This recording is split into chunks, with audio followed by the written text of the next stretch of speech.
রবিতে ফের রাজ্যে Modi road show উত্তর কলকাতায় মতুয়া মন জয়ের সভা বনগাঁতেও। প্রথম দফা নির্বাচন শেষ আগামী বুধবার, দ্বিতীয় দফায় কলকাতা সহ দক্ষিণবঙ্গের মোট 142টি আসনে হবে ভোট গ্রহণ। শেষ মুহূর্তে প্রচারের ঝাঁজ বাড়িয়েছে সব রাজনৈতিক দল। বঙ্গ দখলের লক্ষ্যে প্রায় প্রতিদিন বাংলায় সভা করছেন প্রধানমন্ত্রী নরেন্দ্র মোদী, অমিত শাহ। সূত্রের খবর, আগামী রবিবার রাজ্য জুড়ে একাধিক কর্মসূচি রয়েছে মোদীর। মতুয়া মন জয়ের সভা করবেন বনগাঁ ঠাকুরনগরে, জনসভার পাশাপাশি রোড শো করবেন উত্তর কলকাতায়। রবিবার হাই ভোল্টেজ প্রচার বিজেপির। প্রচারের শেষ লগ্নে স্পর্শকাতর এলাকাগুলোয় পৌঁছে যাবেন খোদ মোদী। বাংলা নির্বাচনে মতুয়া ভোট যে একটা বড় ফ্যাক্টর তা বলার অপেক্ষা রাখে না। মনে করা হচ্ছে সেই কারণে ভোটের একেবারে মুখে মতুয়াগড় বনগাঁয় ঠাকুরনগরে সভা করবেন নরেন্দ্র মোদী।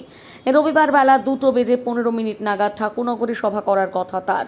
এরপর তিনি চলে যাবেন হুগলিতে, হরিপালে একটি সভা করবেন মোদী, তারপর সোজা পৌঁছে যাবেন কলকাতায়। সূত্রের খবর, আনুমানিক বিকেল 5:30টায় শুরু হবে মোদীর রোড শো। শোভাবাজারের বিকেল পাল অ্যাভিনিউ থেকে শুরু হবে মিছিল, শেষ হবে খান্না ক্রসিংয়ে। আগামী বুধবার রাজ্যের 142 বিধানসভা কেন্দ্রে ভোটাভুটি।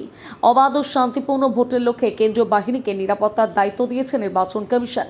মোট 2231 কোম্পানি কেন্দ্রীয় বাহিনী মোতায়েন করা হবে। তার মধ্যে সবচেয়ে বেশি কলকাতায় বাহিনী মোতায়েন করা হয়েছে। সবচেয়ে কম আসানসোল, দুর্গাপুর পুলিশ কমিশনারেটে বাহিনী মোতায়েন করা হয়েছে। ভোট পরিচালনার কাজ দেখভালে নিযুক্ত করা হবে 142 জন জেনারেল অবজারভার। 95 জন পুলিশ অবজারভার নিয়োগ করা হয়েছে। গত 23 এপ্রিল পশ্চিমবঙ্গে 152টি আসনে প্রথম দফায় ভোট গ্রহণ হয়েছে। ভোট পড়েছে 92.88%। প্রথম দফার ভোট মোটের ওপর শান্তিপূর্ণ। গত কয়েক সপ্তাহ ধরে পশ্চিমবঙ্গের ভোটের প্রচারে বারবার রাজ্যে এসেছে মোদী। কেন্দ্রীয় স্বরাষ্ট্রমন্ত্রী অমিত শাহ রাজ্যেই রয়ে গিয়েছেন দীর্ঘদিন। দ্বিতীয় দফার জন্য আপাতত সব দলই শেষ মুহূর্তে প্রচার সারছে।